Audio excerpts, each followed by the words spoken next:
마땅히 행할 길을 아이에게 가르치라. 주님의 영광을 돌려드리는 복된 자녀들이 다 될 줄 믿습니다.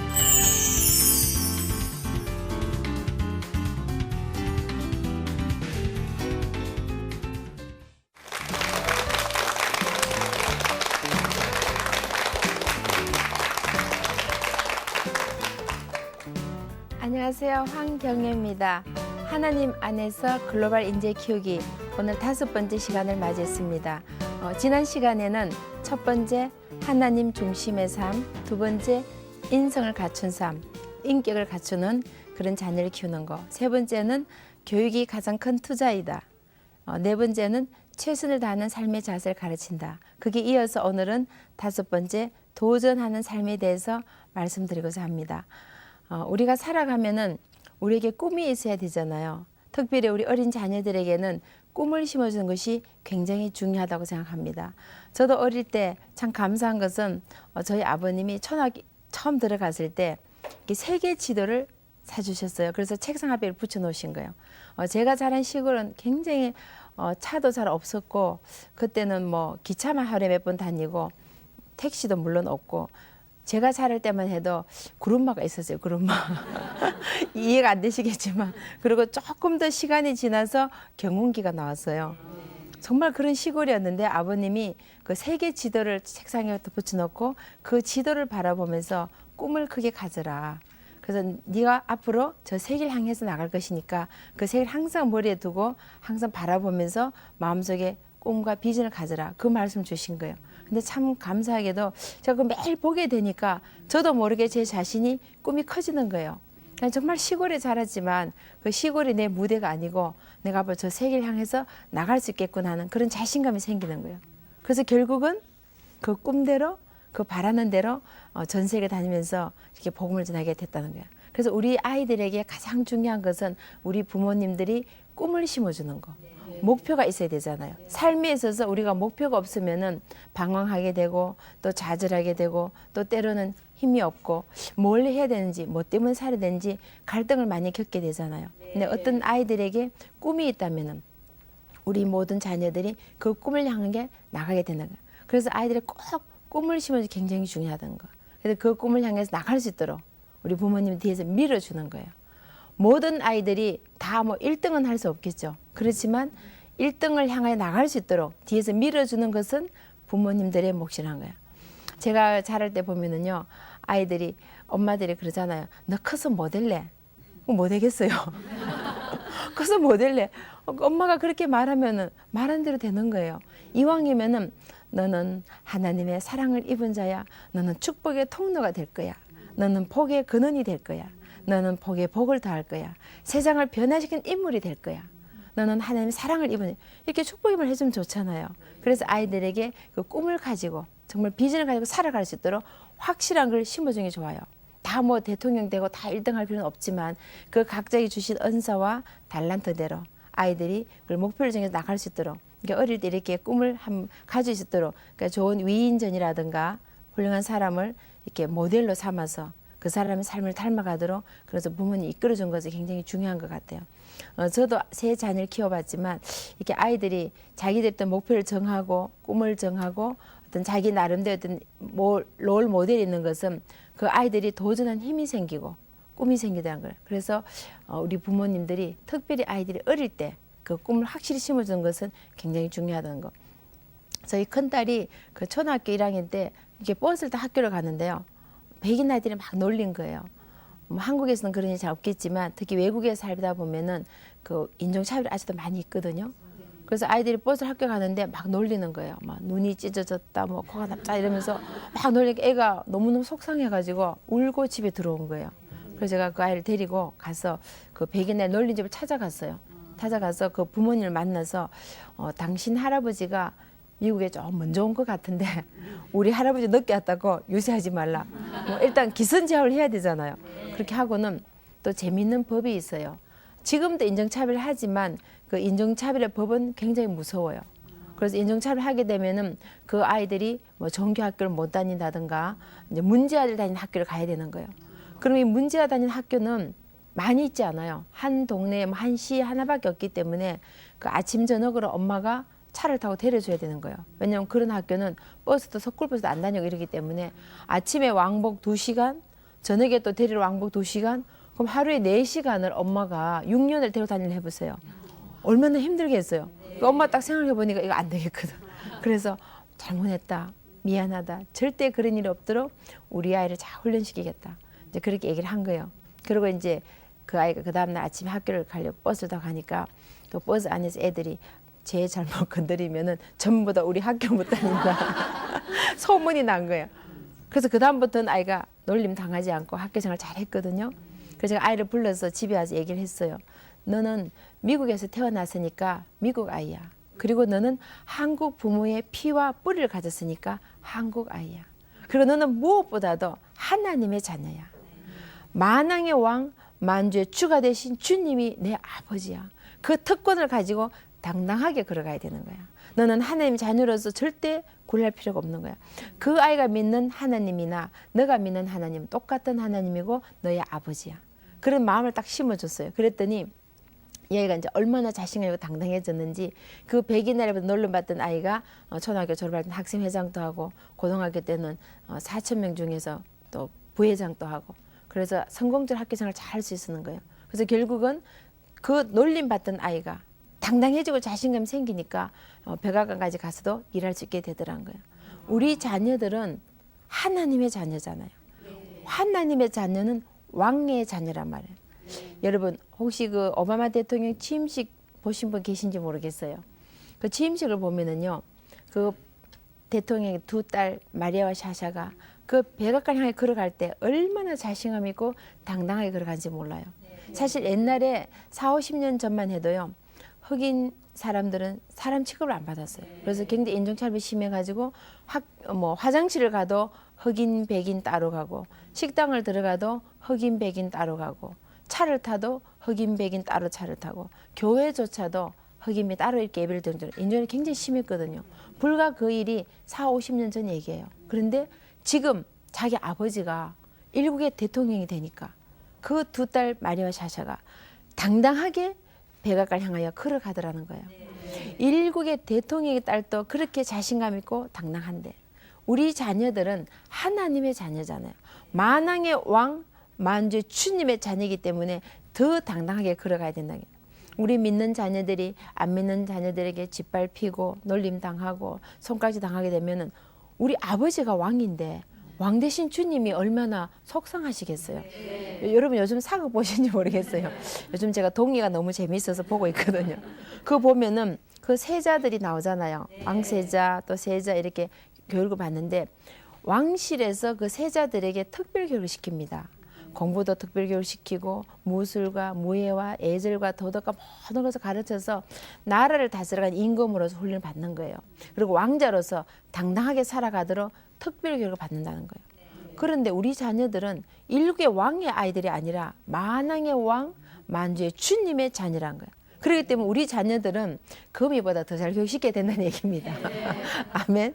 그래서 우리 자녀들이 정말 이 세상을 살아갈 때 정말 하나님의 자녀, 왕의 자녀답게 당당하고 자신감 있게 살아가도록 우리 부모님들이 그 아이들에게 믿음을 심어주고 도전하는 마음을 심어주고 꿈을 심어주는 것은 우리 부모들의 몫이란 거예요.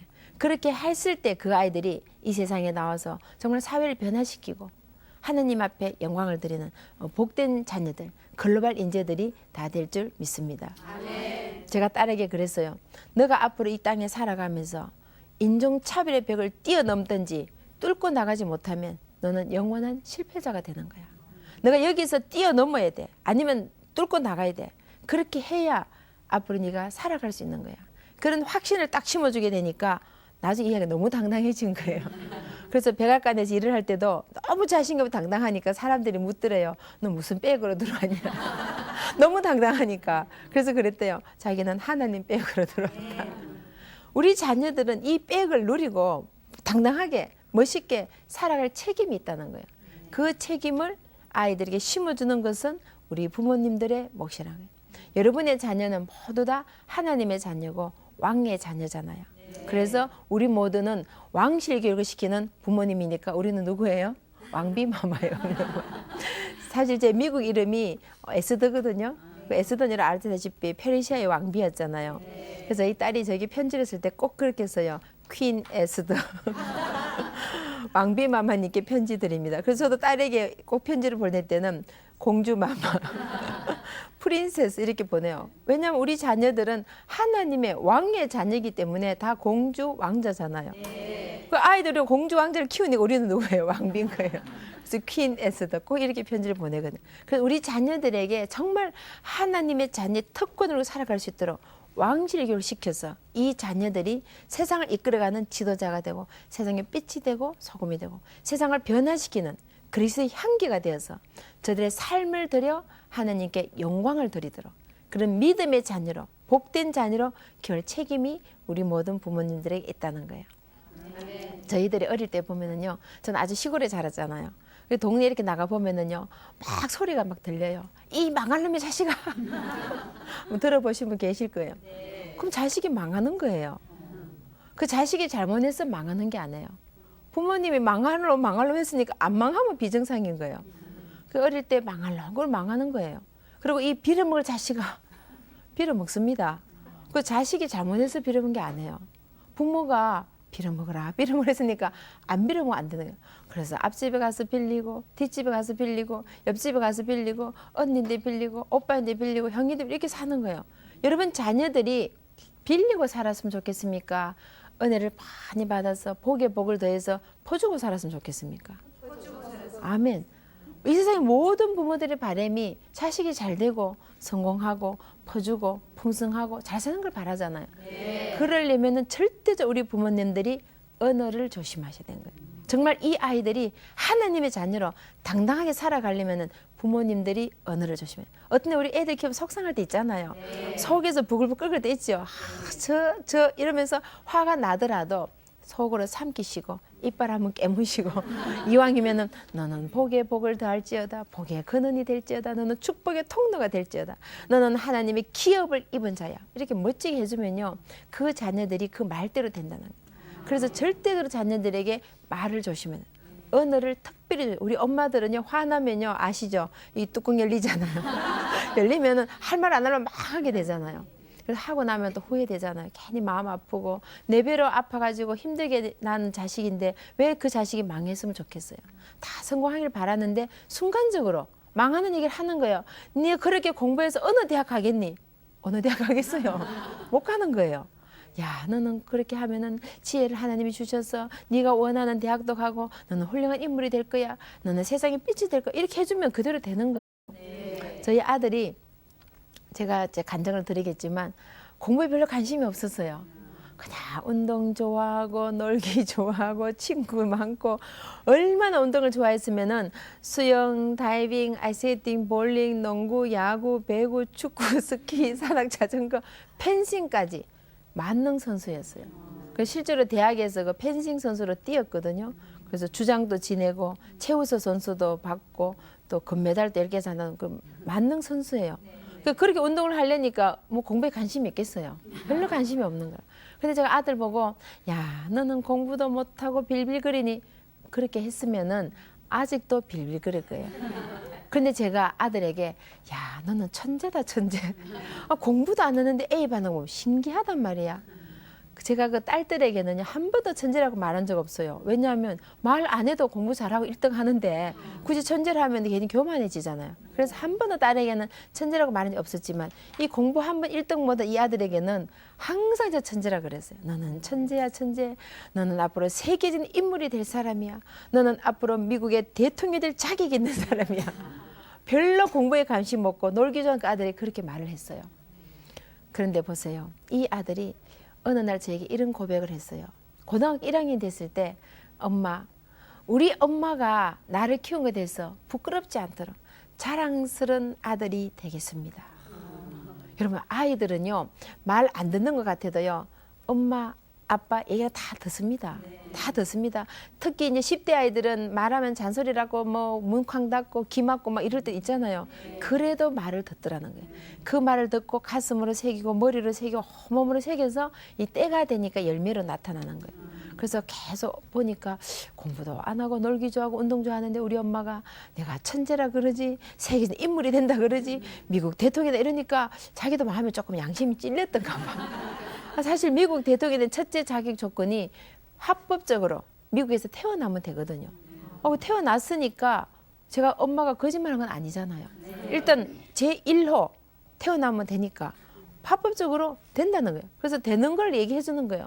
그랬더니 가슴에 좀 찔렸는지 결심을 하고 나서부터 엄마 자랑스러운 아들이 되겠습니다.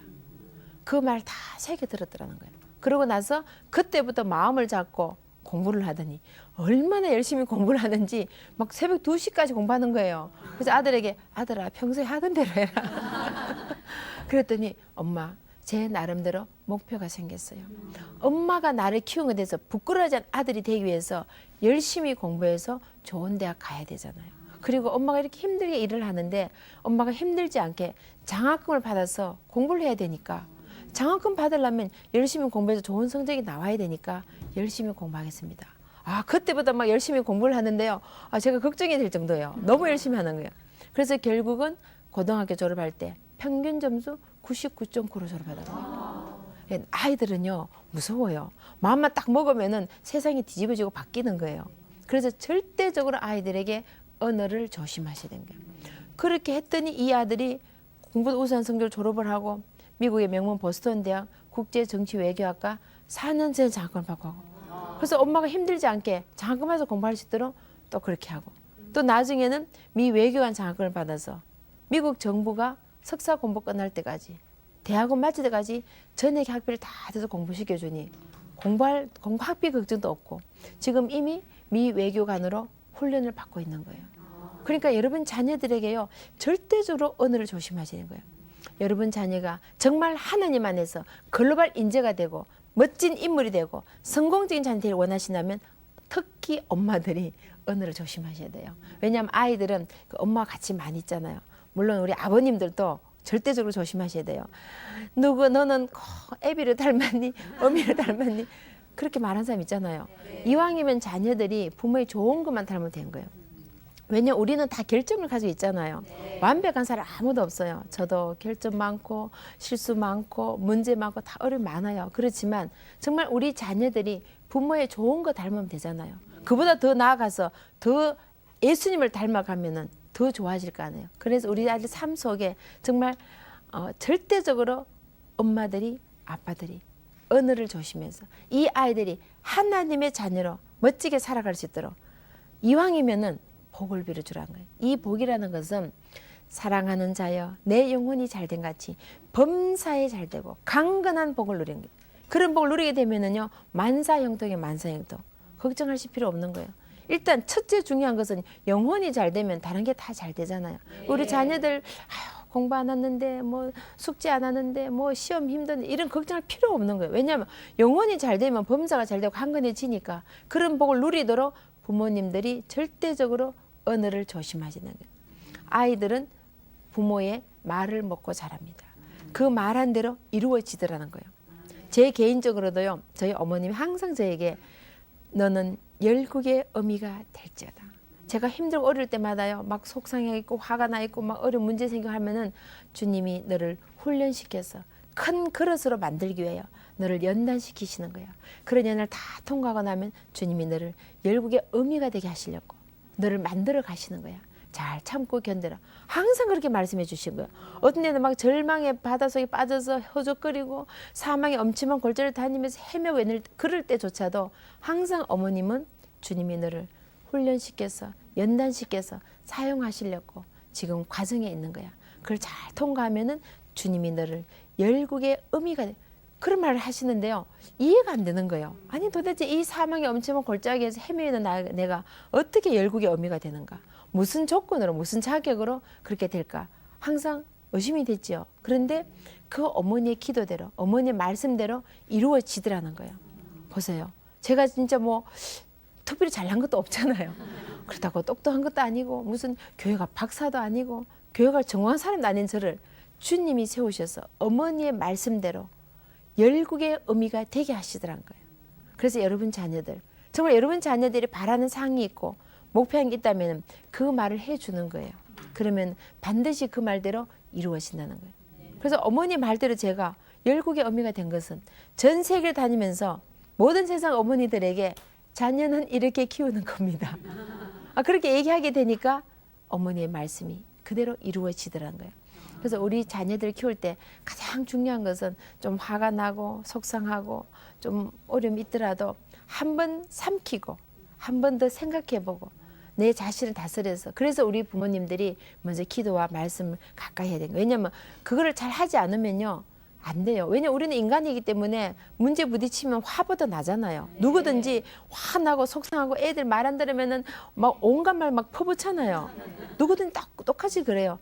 나를 다스리기 위해서 우리가 새벽마다 가서 기도하고 부르짖어서 내가 날마다 주님께 가까이 나가게 되면 내 속에 있는 악한 것들이 다 떠나가게 되니까 내 마음을 다스릴 수가 있어서 아이들에게 좋은 말이 나갈 수 있다는 거예요. 그래서 사실 저도 아이들 어릴 때는 뭐 경험도 없고 또 젊었으니까 또 더 열기가 화가 더 잘 나잖아요.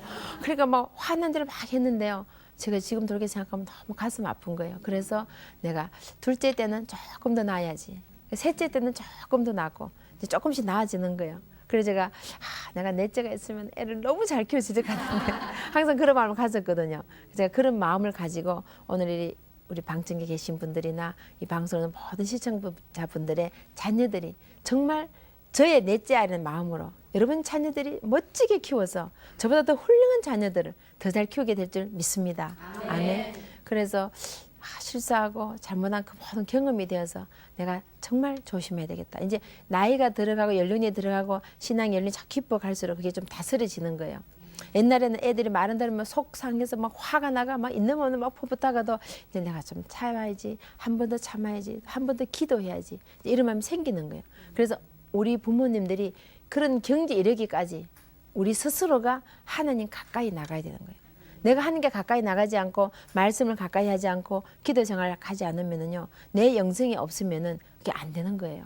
왜냐면 우리는 똑같은 인간이기 때문에 누구든지 화나면 화부터 내고 말도 함부로 하게 되는 거예요. 그렇기 때문에 절대적으로 우리가 새벽에 나와서 기도하면서 내 마음을 다스려서 우리 자녀들 대할 때 정말 한마디 말이라도 좀 아름다운 말, 생산적인 말, 축복의 말, 긍정적인 말, 생명 있는 말을 해서 우리에게 맡겨 우리 자녀들을 하나님의 기업으로 돌려드릴 때 멋진 작품으로 멋진 인물로 만들어서 내드려야 되지 않겠냐는 거예요. 그러기 위해서는 우리 부모님들이 모범을 보이셔야 되는 거예요. 우리 모두가 물론 다 잘할 수는 없어요. 저도 제 자신도 정말 부족함 투성이고 실수도 많고 시행착오도 많고 하지만 아이들 앞에서만큼이라도 최선을 다해서 모범을 보이는 자세가 굉장히 중요하다는 거예요. 때로는 내 마음대로 내 생각도 하고 싶지만 우리가 자녀를 키우는 부모로서 내가 정말 하나님의 삶을 닮아가는, 그래서 아이들 보여줘야 아이들이 따라갈 거 아니에요. 이런 재미있는 얘기가 있어요. 아이들이 이제 부모님 하는 걸 보는 거예요. 그래서 부모님들이 교회 가서 있은 일을 식탁에서 막 얘기하면서 뭐 그 장로님 어떻고 그 목사님 어떻고 그 권사님 어떻고 이런 얘기를 막 하다 보니까 애들이 듣게 되잖아요. 그러면 아이들이 교회 가서 볼 때 이상한 시선으로 보게 된다는 거예요. 그래서 절대적으로 예를 들면 작은 간 애지만 집에 와서 얘기할 때는 절대적으로 아이들 앞에서는 뭐 비방한 얘기라든가 비난 얘기라든가 좀 나쁜 얘기라든가 이렇게 남을 험담 얘기라든가 그런 얘기는 삼가는 게 굉장히 중요해요. 그래서 우리 삶 속에서 우리가 매일매일 삶 속에서 우리의 삶을 들여 자녀들에게 본을 보여주는 것이 산 교육이라는 거예요. 우리가 교육이라는 것이 뭐 꼭 교과서를 가지고 책을 가지고 거기서 나온 것만 교육이 아니잖아요. 우리 삶 자체가 교육이 되더라는 거예요. 그래서 저희 큰딸이 그런 얘기를 했어요. 엄마가 열심히 사는 모습을 보고 엄마가 항상 새로운 걸 도전한 것을 보고 엄마를 따라가다 보니까 나도 새로운 일에 도전하게 됐습니다. 삶을 통해서 보더라. 제가 뭐 아이에게 뭐 도전을 해라 이렇게 말을 안 해도 엄마의 삶을 통해서 도전한 삶을 배우더라는 거예요. 저는 사실 제가 간호학을 공부했어요. 그래서 간호사로 오래 또 일을 하면서 이렇게 했는데 또 미국에 가서는 이제 남편과 함께 목회를 하면서 이렇게 사역을 하면서 이렇게 하다가 제 개인적으로 교회 어려움을 당해서 애들은 먹고 살아야 되니까 또 사업을 한 거예요. 그 사업을 했을 때도 제가 정말 최선을 다해서 목숨을 했어요. 그렇게 하다 보니까 사업도 잘 성공을 했어요. 그래서 제가 뭐 가게도 여러 군데, 백화점 여러 개 가게도 두고 또 이렇게 국제 컨설팅도 하면서 이렇게 비즈니스를 크게 했어요. 이렇게 했는데 정말 제가 뭐 비즈니스를 공부한 사람도 아니고 전공한 사람도 아니고 전혀 상관도 없었지만 내가 부딪혔을 때 최선을 다해서 하다 보니까 하게 되더라는 거예요. 그리고 제가 또 미국에서는 방송도 했었거든요. 사실 제가 뭐 방송국 문 앞에 가본 적도 없고 신문 방송 다녀본 적도 없고 전혀 방송과 상관없는 삶을 살았는데 이제 애들하고 먹고 살아야 되니까 일단 일을 해야 되니까 일을 하게 되다 보니까 뜻하지 않게 방송 일을 하게 됐어요. 하게 됐는데 제가 그때 나이가 거의 40 정도 됐어요. 사실 나이 40에 새로운 걸 배운다고 쉽지 않잖아요. 근데 그때 제가 이 애들을 먹고 살아야 되니까 죽기 살기 배운 거예요. 그래서 기계 한번 만져본 적은 제가 뭐 공대를 나온 것도 아니고 기계 공부를 한 사람도 아니고 그런데 일단은 애들을 먹고 사는 엄마라는 그 때문에 책임감 때문에 이걸 내가 배워야 이 일을 해야 내가 먹고 살 수 있구나. 그래서 목숨을 걸고 배웠어요. 그렇게 배우다 보니까 방송의 기계도 다 익히게 되고 방송국도 직접 참여해서 일을 할 수 있게 되고 또 거기서 직접 이렇게 라이브로 톡쇼하는 프로그램도 진행도 하게 되고 프로그램도 만들게 되고 또 프로그램 또 제작도 하게 되고 방송은 전반적인 얘기를 다 하게 되더라는 거예요. 전공을 했다든가 무슨 전문적이 없었지만 물론 또 방송 들으시는 분들은 아유 그게 쉬운 건 아닌데 물론 전문가들이 하는 건 있어요. 전문적 있지만 제가 말씀드리는 것은 내가 새로운 일에 도전했을 때 목숨 걸고 하면은 할 수 있더라는 거예요. 뭐 어떤 일이든지 우리가 부딪히게 되면은요 그런 말이 있잖아요. 여자는 약해도 엄마는 강하다. 그러니까 애들을 먹고 살아야 되니까 일단 내가 이걸 애들하고 먹고 살기 위해서 목숨 해야 되다는 그런 간절함이 있으니까 배워지더라는 거예요. 그냥 이거 해도 되고 아니면 취미로 하면은 안 될지도 모르지만 내가 이게 생명줄이다. 이거 안 하면 내가 굶어 죽는다. 우리 애들 굶어 이런 생각을 하게 되니까 하게 되더라는 거예요. 그래서 새로운 일에 도전을 해서 그걸 이루게 되더라는 거예요. 그래서 나이 40에 정말 열심히 공부해서 방송 기계 다 익히고 직접 운영을 할 수 있을 정도로 TV, 라디오를 다 하게 된 거예요. 그 일은 우리 삶 속에서 새로운 일을 향해 도전한 그 마음을 확실히 가지게 되면 하게 되더라는 거예요. 또 한 가지는요. 제가 어릴 때 꿈이 시인이 되는 거였어요. 저는 이제 어릴 때 글을 쓰는 걸 굉장히 좋아했어요. 그런데 사실 애들 키우고 먹고 살다 보면 바빠서 시 쓸 시간이 잘 없잖아요. 근데 항상 마음속에는 시인이 되고 싶다는 마음이 있었어요. 그래서 제가 어릴 때는 초등학교 때는 이렇게 시도 쓰고 그래서 동료 동시대에 나가서 상도 받고 그랬어요. 그래서 학교 선생님께서 소질이 있으니까 계속 시를 써보라고 그리고 국문과를 가면 참 좋겠다 그러면서까지 하셨어요. 그런데 제가 뭐 국문과를 가지 못하고 또 이제 간호하게 되다 보니까 시하고는 멀어진 거죠. 그리고 또 이제 직장 생활하고 결혼해서 애 낳아서 키우다 보니까 먹고 살기 바쁘잖아요. 그래서 마음이 좀 여유가 있어야 시를 썼는데 그런 마음이 없었어요. 그런데 나이 한 40쯤 됐을 때 시를 쓰고 싶은 마음이 생긴 거예요. 물론 제가 이제 개인적으로 이제 힘들고 어려운 일이 있어서 그 힘들고 어려운 일을 뭐 누구에게 얘기할 수도 없고 말할 수도 없고 그러다 보니까 이걸 시로 써서 글로 써서 표현을 하다 보니까 시를 쓰게 된 거예요. 그래서 제가 어릴 때 꿈을 이룰 수 있도록 제가 시를 계속 쓴 거예요. 그냥 쓰다 보니까 시를 500편을 쓰게 된 거예요. 쓰다 보니까 잘 쓴 게 아니라 그냥 내 마음의 모든 고통과 슬픔과 아픔을 글로 적다 보니까 시가 500편이 나온 거예요. 그래서 그 500편 시 중에 골라서 이제 시집도 출판하게 되니까 시집도 3권을 내게 된 거예요. 그래서 정식으로 한국 문단에 등단도 하게 되고 국제 팬클럽에 가입도 하게 되고 나이 40이 넘어서 그 일을 한 거예요. 그래서 저희 딸이 그러는 거예요. 엄마가 국문과를 전공한 것도 아니고 그런데 엄마가 새로운 일에 도전하니까 그걸 이루더라는 거예요. 정말 여러분 이 중에는 뭐 나이 하면 30도 있고 40도 있고 50도 60도 다 연령배잖아요. 그러면 내가 뭔가 새로운 것을 향해서 나갈 때 그 꿈을 향해 나갈 때 그걸 이루게 되고 도전의 마음이 생기더라는 거예요. 그래서 우리 아이들 그걸 보고 엄마가 국문과도 안 한 엄마가 나이 40이 돼서 시를 써서 시집을 냈으니까 아이들이 감동이 되는 거예요. 그렇게 따라 사다 보니까 자기들도 열심히 하게 되고 꿈을 가지게 되고 도전. 우리 엄마가 40대도 하는데 우리는 더 잘할 수 있겠다. 그런 자신감을 얻게 되더란 거예요. 그래서 저는 나이 40이 돼서 다시 정식으로 문단에 등단해서 시인도 되고 시집도 내고 또 제가 쓴 시가 또 노래로도 나왔어요. 한국 가곡으로는요, 청보리바라는 노래가 제가 직접 쓴 곡이에요. 그리고 찬양곡으로는 내 영혼 깊은 곳에, 그 찬양곡도 제가 직접 쓴 곡이에요. 그러니까 우리가 나이 상관없이 내가 새로운 일에 도전할 때 그 일을 이룰 수 있더라는 거예요. 그래서 아이들 삶 속에 부모님들이 본을 보여주는 거, 내 삶 자체가 본이 되는 거, 그것이 굉장히 중요하다는 거예요. 저는 제가 지난 시간에 말씀드린 대로 제가 혼자 세 아이를 키우면서 참 힘들게 키웠어요. 그래서 아침에 일어나서 새벽기도 갔다가 집에 와서 아이들 준비해서 학교 보내고 또 집안일 대강 해놓고 나가서 하루 종일 일을 하고, 그리고 또 들어와서는 아이들 학교 행사 따라다니고, 저녁에 돌아와서는 집안 살림도 해야 되고, 뭐 아시죠? 여러분 하시는 일 다 있잖아요.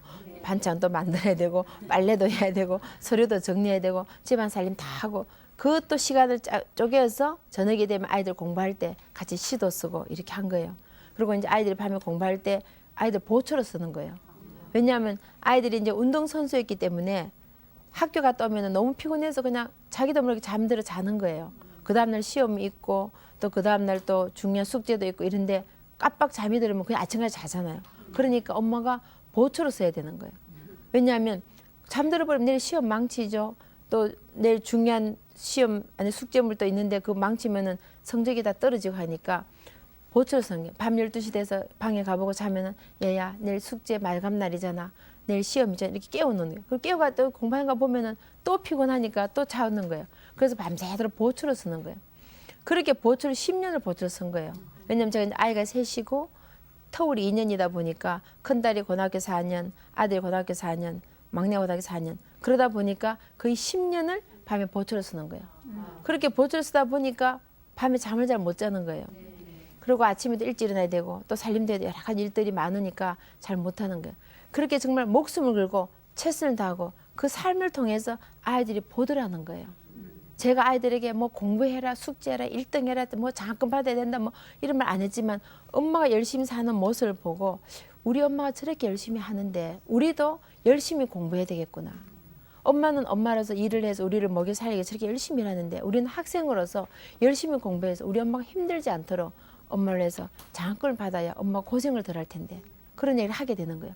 그렇게 하다 보니까 열심히 도전하고 열심히 공부하더란 거예요. 그게 엄마의 삶을 통해서 아이들이 느끼고 깨닫는 거예요. 제가 아이들에게 뭐 1등 해야 돼, 뭐 수석해야 돼, 뭐 장학금 꼭 이런 게 아니라도 엄마의 삶을 들여 희생하는 모습을 보여주니까 그 아이들이 거기서 도전을 받고, 아 나도 내 엄마처럼 열심히 정말 공부해서 정말 이 나라 이사에 필요한 인물이 되고 하나님이 기뻐하는 그런 인물이 되도록 내가 노력해야 되겠다. 그걸 느끼게 되다는 거예요. 그래서 큰딸이 저보고 그런 얘기 했어요.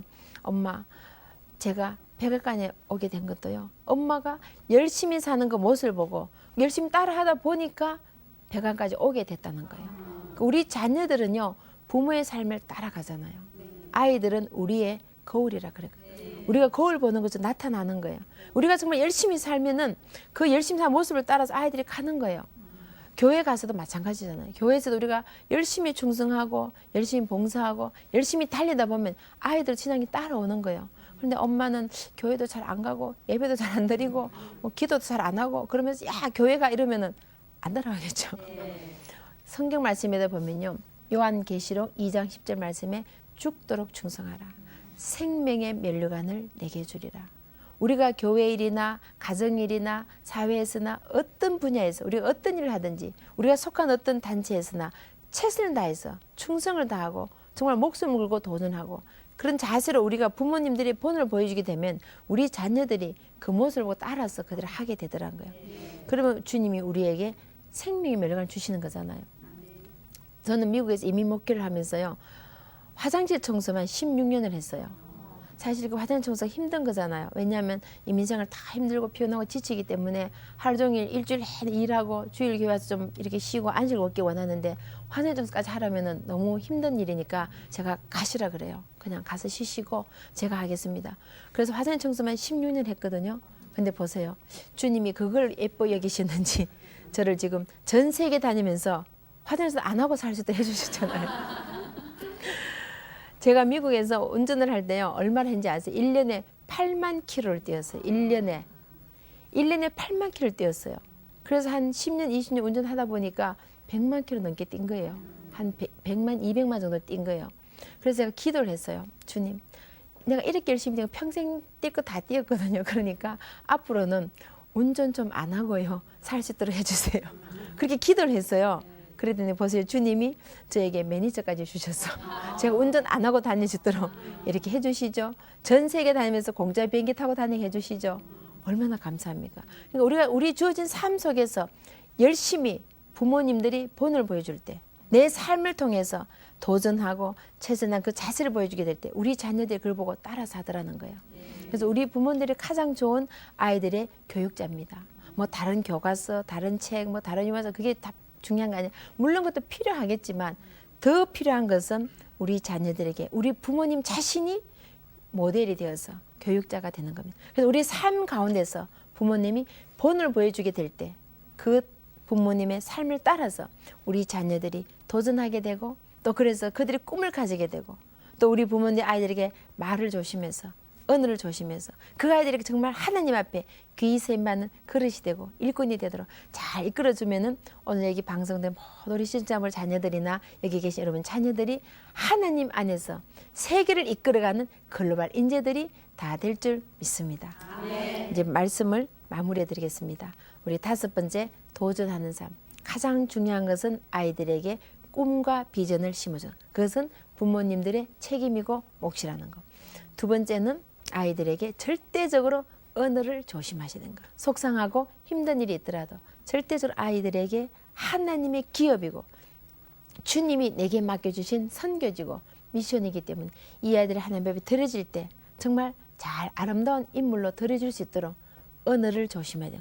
축복의 말, 생명 있는 말, 긍정적인 말, 항상 아이들에게 기쁨을 주는 말, 힘이 솟아나게 하는 말, 그런 말 하게 되면은 우리 자녀들이 앞으로 멋진 인물이 되어서 하나님 앞에 쓰임받는 그릇이 될 줄 믿습니다. 네. 3번째는 부모님들이 우리의 삶을 통해서 아이들에게 본을 보여주게 될 때 그 자녀들이 그 부모님 삶을 통해서 닮아가고 깨닫게 되면은 정말 여러분들이 원하는 그런 인물들이 되어서 하나님도 기뻐하시고 여러분 가문에도 영광이 되고 세상 사람들에도 기쁨을 주고 영향을 주는 그런 인재들이 다 나오게 될 줄 믿습니다. 하나님 안에서 글로벌 인재가 되기 위해서는 도전하는 삶, 그런 삶을 확실히 심어줘서 우리 모든 자녀들이 하나님이 기뻐하시고 우리 부모님에게도 큰 기쁨이 되는 세상을 변화시키는 인물들이 될 줄 믿습니다. 다음 시간에는 6번째로 섬기고 나누는 봉사의 삶에 대해서 함께 나누고자 합니다. 감사합니다.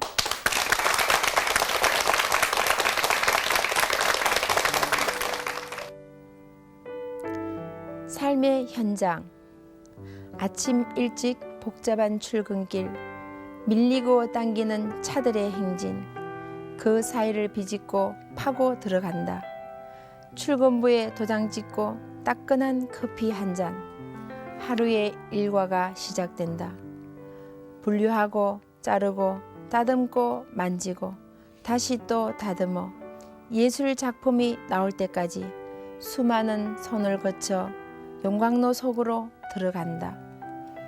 모든 불순물은 녹아지고 다시 광내고 다듬어 모양을 낼 때까지 다시 어루만져서 하나의 작품이 나오기까지 수십 번의 손을 거쳐 반짝이는 작품이 나온다.